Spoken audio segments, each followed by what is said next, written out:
Hi, I'm Lee and welcome to the Cellar Door.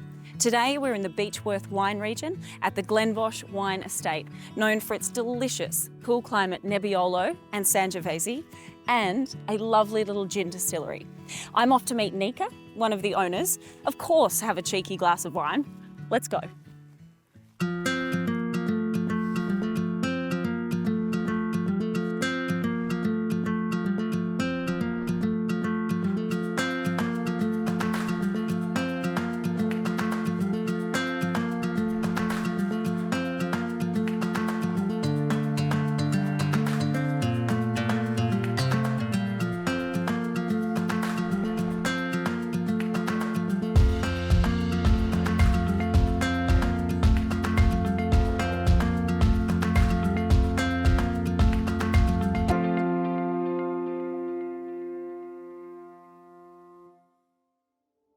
On this episode of the Cellar Door Australia, we are 10 minutes outside of the historic town of Beechworth in Victoria's High Country.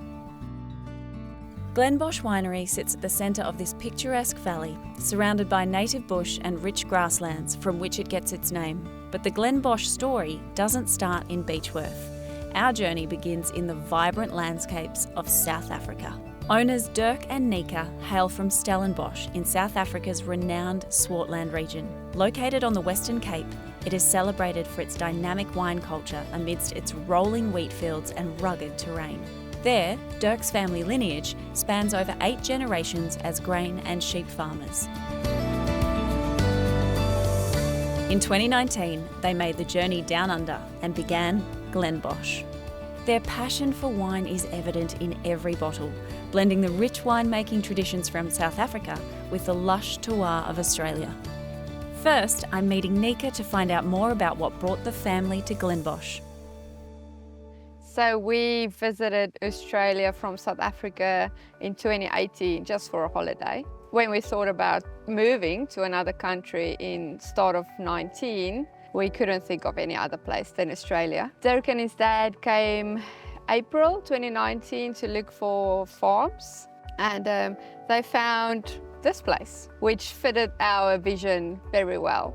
There's many beautiful areas, but then when Dirk tasted the wines from Beechworth, he was just in heaven. This one, I guess, just talked to them. Ticked all the boxes. Yeah. We took over what was previously called Amulet Vineyard, and we have to rename it because that's what you do when you get a new baby or a new pet or a new business. You rename it. So yeah, Glenbosch is pretty much, our previous farm was Glen Peter. So we told Dirk's dad we'll bring the Glen, and it is an actual Glen, which is a valley with running water. And then Bosch is just our Stellenbosch, a little bit of that. And 2/3 of the property is bush, which Bosch means bush. So it's pretty much valley and bush is Glenbosch, and we think it fits with the property. Yeah. So not only fits with the property, but also sort of like the merging of the two families. Yes, it was meant to be. Oh, very good. Yeah. And so what wine have we got here in front of us? So this is our first red we bottled, 2021 Sangiovese. As you know, we had the bushfires in 2020, so we didn't have a harvest that year. So 2021 was our first harvest, and this is our first red, which came out pretty good, I think. Yeah. Well done to Dirk. So it's well received. Yeah. Nice one. And it's such a good food wine that I always pour it if someone says, what can we have with this or that? Yeah, great. Yeah. Very good. Oh, well, we better have a taste. Yeah. And then I think we'll head over to Dirk in the vineyard. Yes. Cheers. Let's head out into the vines and meet winemaker Dirk.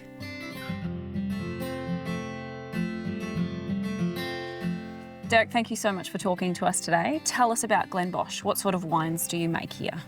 So Glenbosch, we're situated in the Beechworth wine region. Previous owners, Sue and Eric Thornton, they planted the vineyard in 1999 to 2002. Most of these vines are about 20-ish years old. There's a lot of Italian varieties, so your Sangiovese, Nebbiolo, We used to have Barbera. We've also got some Pinot Blanc, which is very beautiful. I've grafted over the Orange Muscat. I believe the guys down the valley, they do it better. So we're putting in some Chenin Blanc. I think the region will do very well with Chenin Blanc. So Dirk, obviously you moved here, you chose this region for a reason. Yeah. Can you tell me why? Oh, so the reason why I chose up here is because of the mountains. Because if I can't see a mountain, I get lost. But also, the wine got a lot better. I prefer the wine as I got up the hill. Beechworth's just got this beautiful granite, weathered granite soils. And then when you go more up towards Beechworth, when it gets a little bit higher, there's a little bit more clay. And that you get some beautiful cold weather Shirazes and Cabernets up there as well. It's a very beautiful wine region, especially for Chardonnays. You can go anywhere up this road. You'll find a good Chardonnay. Because we're elevated and we're fairly inland, we've got these beautiful cold nights. So the cold nights and cooling down, even during summertime, we've got a decent cooling down during the evenings, and that allows us to build these beautiful fruit flavors and floral flavors especially on the whites.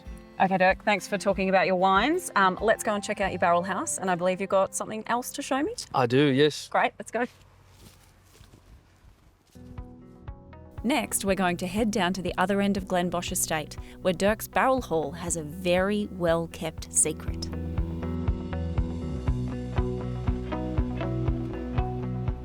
Okay, Dirk, here we are, clearly in the barrel house where all the magic happens, but you're making something extra special in here.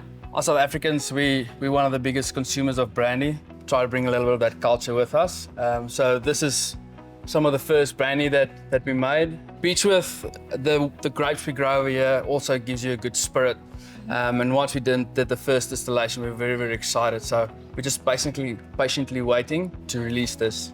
And what's the process in brandy? Right, so brandy, the first steps are pretty much similar to wine making. So we make wine, obviously make it a little bit in bigger volumes. The fermentation is a little bit bigger. We tend to pick a little bit later to get a little bit more of that jammy fruit characters of it.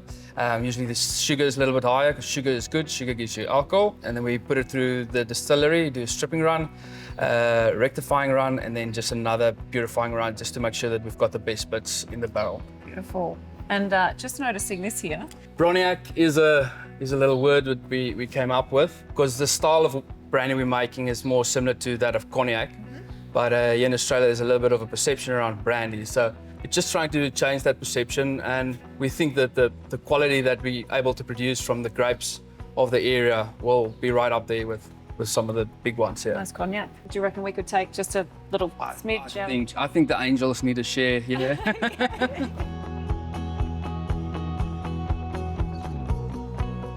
So this barrel is, I think it's about 9 years old. It used to be a barrel in Rutherglen, so it had some beautiful, beautiful old sweet wine in it. Awesome. So first you get that beautiful raisins and that old wood, that mustiness. So this will be pretty high alcohol, so 60%. Okay, great. Yeah, so the trick is not to let your lip go up when you drink your first. Cheers, thanks. That's coming along really good. Join us after the break for some fine dining and molecular gastronomy with head chef Chris.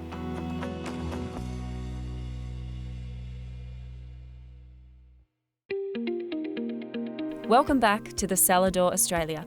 Now it's time to head into the restaurant where I'll be meeting head chef Chris to find out what makes him so passionate about cooking. Wanted to go into food my entire life, got into cooking with my grandmother when I was a kid, and kind of sort of trying to find my passion along the ways and found my passion. And yeah, I've been wanting to leave South Africa for a long time just to spread my wings and see what's up with the rest of the world. And I was lucky enough that Glenbosch found me, and it's been an incredible journey so far. Oh, fabulous. And you spoke about your grandmother there, like she obviously instilled in you the passion for cooking. Is there something that you've brought along from her? Yes, I actually did bring something along from her, one of her recipes, but that we'll go into a little bit later. It's the dessert. Okay. What inspires your menu? Coming up with a menu, it's everything that I like to eat. I like to bend the boundaries a bit. Take it a little bit further, using my molecular gastronomy knowledge that I have to incorporate, for instance, beautiful strawberry caviars, which you'll see a little bit later on, foams, bubbles. What dish do you have for us today? So the first little course, we're going to start off, this is my little chef snack. This is based on India and Mexico, so it's a combination of both. In there, we've got corn, red onion, smoked tomato, paprika, potato, turmeric, and a touch of coriander and cumin. So this little course is just absolutely divine. It's the first little snack that you get as you arrive at the restaurant and sit down. That sounds amazing. If you're having my chef's menu. And this is then topped off with a beautiful vegan butter chicken sauce, just to give you that extra bit of sweetness and punch through the whole experience. So, and then the pea tendrils is just to give it a little bit of beauty and a little bit of height. Yeah, so the theatre continues. Because it always continues. Yeah. And just to brighten everything up and give it a little bit more theatrics, I like to give it a quick smoke. And then the reveal is the beautiful take on a Mexican and Indian inspired snack. Lovely. I better try one of these. I mean, you deserve Oh, one. absolutely. Thank you. That's incredible. Now that is delicious. That is so good. Let's move on to the next dish. Okay, Chris, that was awesome. What's next? How are you going to top that? Next up is my take on beef and potatoes. First up, Chris adds a burnt thyme and butter mash. These potatoes are not boiled, but baked at 165 degrees for 2 hours, so as to not bring out so much starch. Next up is the carrot and cumin puree to add a stunning colour to the dish. Now we're going for some texture, a classic with a twist.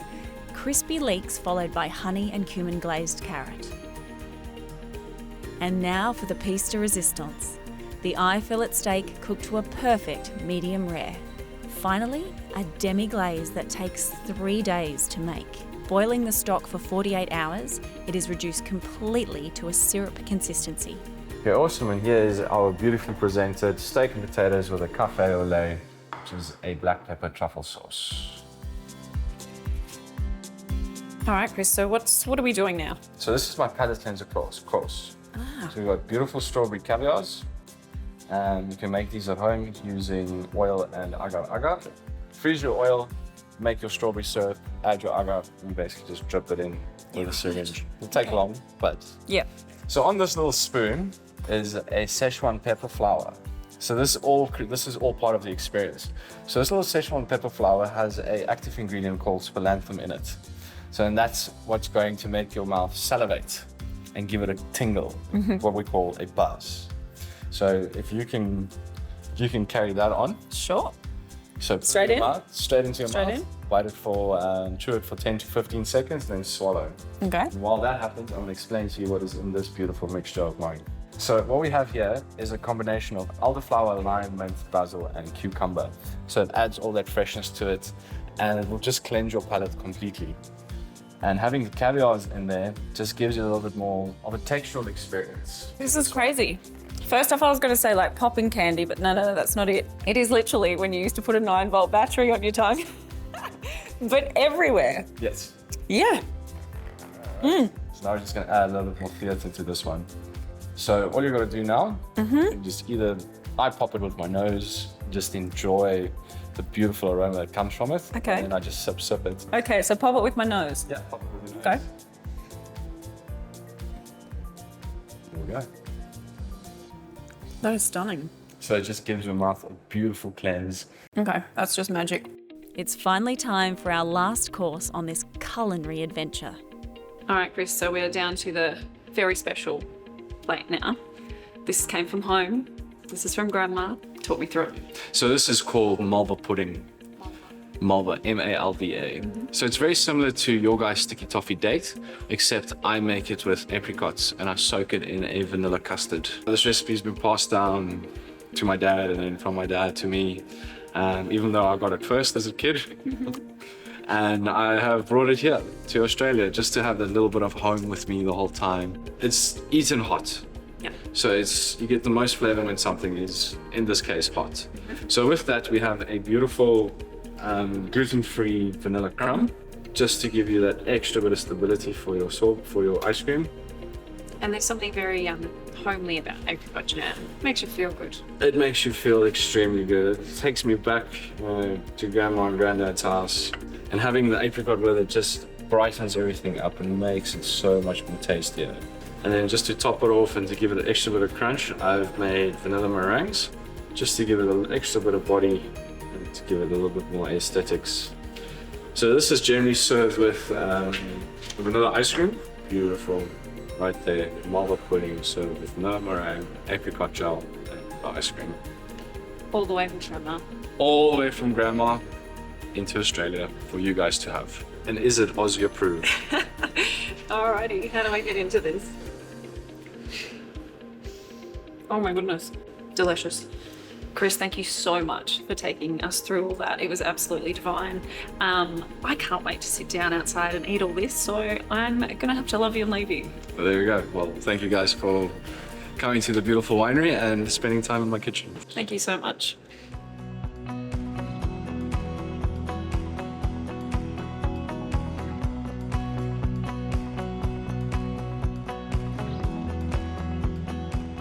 Nika, thank you so much for spoiling us this morning at Glenbosch. We're about to sit down and have some lunch, and after the break, we'll be tasting a few more wines. Cheers. Cheers.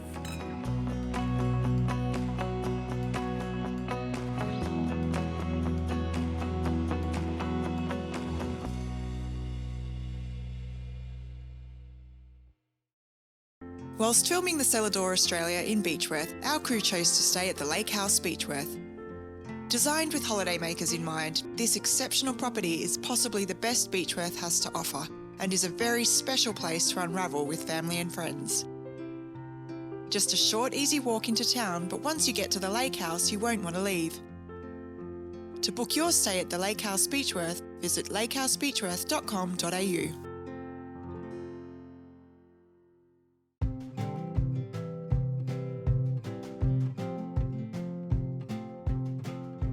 Welcome back to the Cellar Australia. Now it's time to put Dirk's hard work to the test and crack open some wine. We're headed into the Cellar to meet with John to find out more about this famous Chardonnay I've heard so much about. You can't come to Beechworth and not have a Chardonnay. Cool climate, perfect for the growing conditions.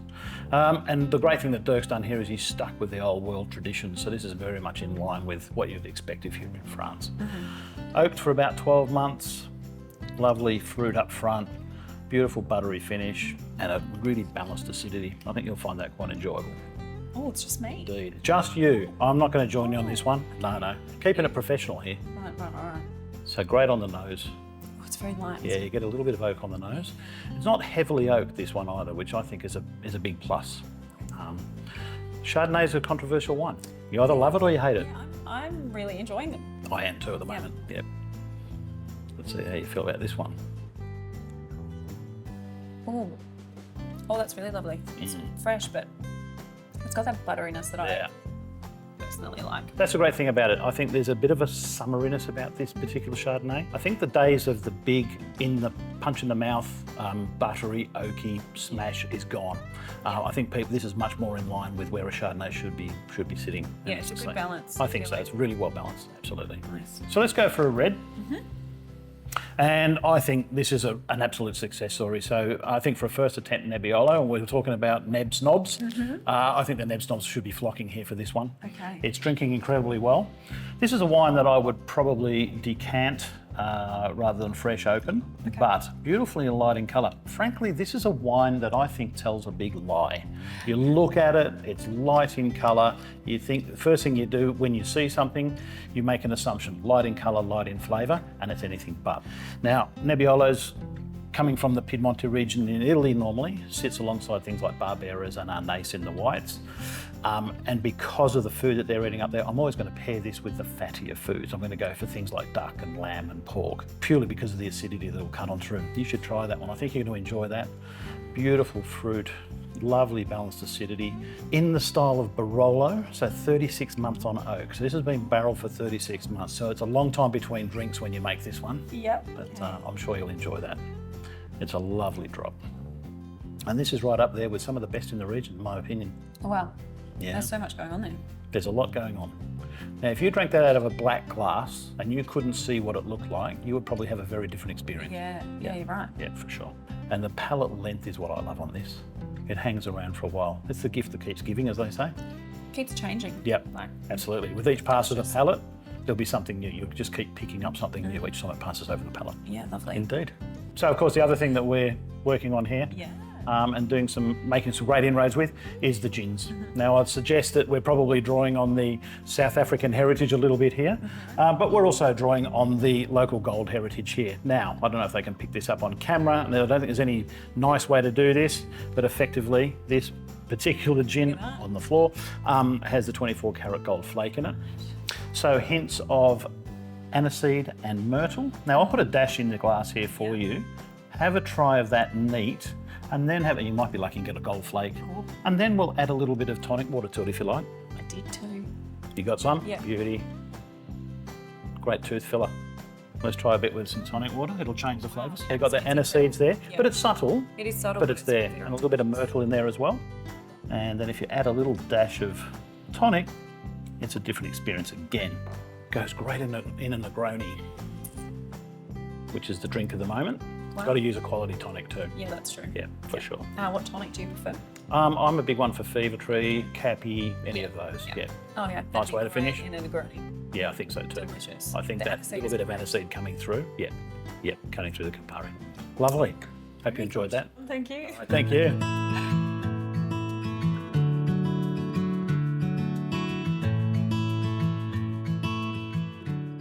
Well, that was a wonderful day. We've heard the history of Glenbosch, tasted some brandy, and enjoyed the culinary delights of head chef Chris de Jong.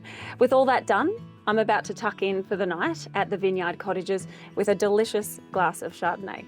I'm Lee, and thank you for watching The Cellar Door.